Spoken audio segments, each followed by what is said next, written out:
그래서 저는 지금 이제 추미애에게 꼭 물어보겠다 이겁니다. 5년 전 2018년 11월 필자는 구속 상태로 JTBC 태블릿 명예훼손 1심 재판 받고 있었는데 바로 이 무렵 윤석열 중앙지검장은 사건 관계자인 홍석현 당시 JTBC 사주와 야밤 술자리를 가졌답니다. 추 전 장관은 2020년 8월 뉴스타파, 고발뉴스 등의 보도로 알려졌던 이 야밤 술자리 건을 2달 후에 윤석열 검찰총장 공개에 연차있어 첫 번째 징계 사유로 제시했다. 하지만 이걸 슬쩍 나중에 빼버렸단 말입니다. 제가 이걸 물어보겠다는 거예요. 그리고 이들의 대화에서 역술가 데려오고 이들이 윤석열을 대한민국 최고의 칼잡이라고 추켜 세우고, 아니 대한민국 최고의 칼잡이 뭡니까? 한마디로 최고의 조작날조 수사 검사라 얘기하는 건데 그때 제 사건 얘기 안 나왔겠어요?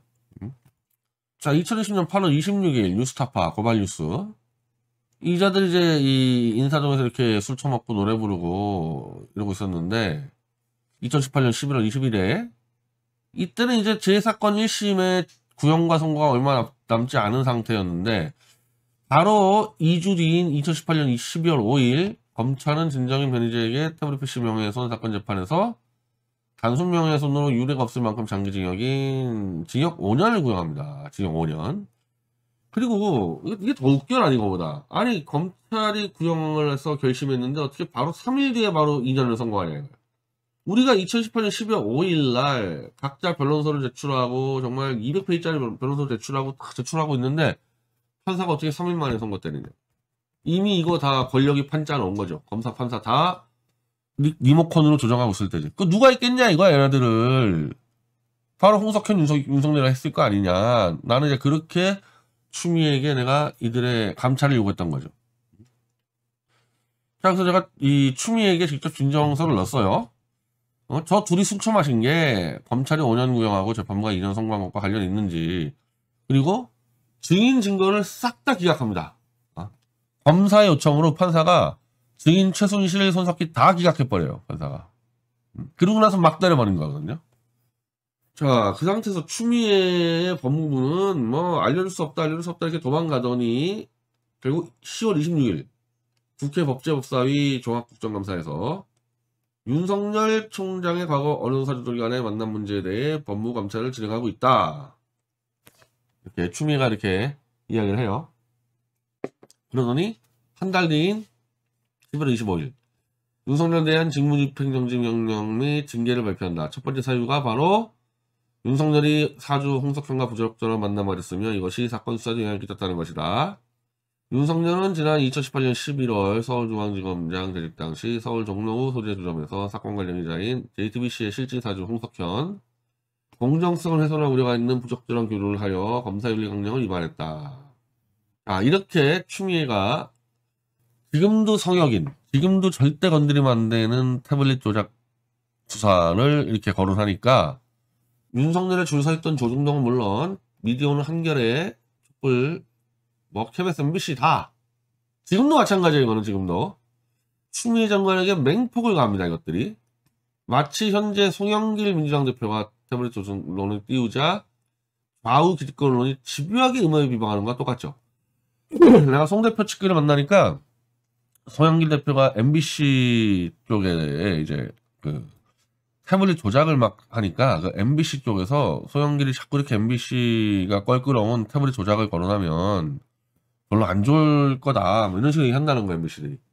즉 MBC, KBS, 한겨레 이런 놈들은 JTBC와 똑같은 정도로 이건 태블릿 조작에 깊이 개입해서 죽었다 깨도 윤석열에게 얻어맞아 죽을지언정 태블릿 PC 진실은 은폐하겠다 이런 놈들이거든요. 이게 이때 송영길 이전에 추미애 때부터 이랬다는 거죠. 추미애 때부터. 난리가 났어, 그때. 난리가 났어. 근데 되게 이제 이 압축된 논리는 뭐냐? 이미 기소가 된 사건이라서 검사가 사건 관련해서 만나도 무방하다. 두 번째는, 야, 태블릿 사건을 꺼내도 탄핵의 정당성을 부정하는 거냐. 지금 똑같죠, 소영일 대표 거랑.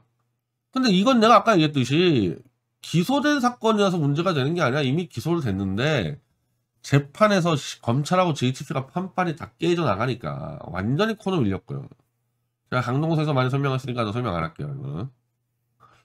자, 1심 형사재판은 재판 후반부로 갈수록 JTBC 측의 경우 증인으로 불려 나온 기자들이 수시로 위증에 걸려 허우적대고 검찰은 계속 거짓 발표 조작 수사가 걸렸고, 특히 이게 제일 문제였어요. 제가 구속 6개월 시효 만료이기 때문에 이미 5개월이 넘어가 있어서, 근데 아직도 손석희, 최순실 증인 남아있고 사실조회 감정 신청도 너무 많이 남아있기 때문에 제가 12월 아마 15일이 6개월 마지막일 거예요. 근데 11월 뭐 20일 이때까지 갔기 때문에 아 이건 석방이구나. 1심이 6개월 만에 못 나오는구나. 이러고 있을 때입니다. 이러니까 윤석열과 홍석현이 비상에 걸렸죠. 왜? 저는 그 뒤로 결국 6개월을 더 살고 보석으로 나왔어도 지금 이렇게 판을 치는데 이때 나왔으면 제가 얼마나 뛰어다녔겠어요. 그러니까 결국 윤석열 한동훈이 윤석열하고 홍석현이 만나서 변희재 지금 이거 풀려나면 큰일 난다. 딱 다 없애버리고 중형을 때려서 못 풀려나게 하자. 이런 논의를 하지 않았냐고 제가 법무부에 감찰 요청한 겁니다. 저는 법무부가 이 요청하면 언제든지 이 문제에 대해 조사에 응할 생각이었고 필요하면은 윤석열 총장 징계위에도 참석할 계획이었는데 결국 추미애는 징계 발표 이후 갑자기 요 술자리 문제만 징계소에서 일방적으로 배제했습니다.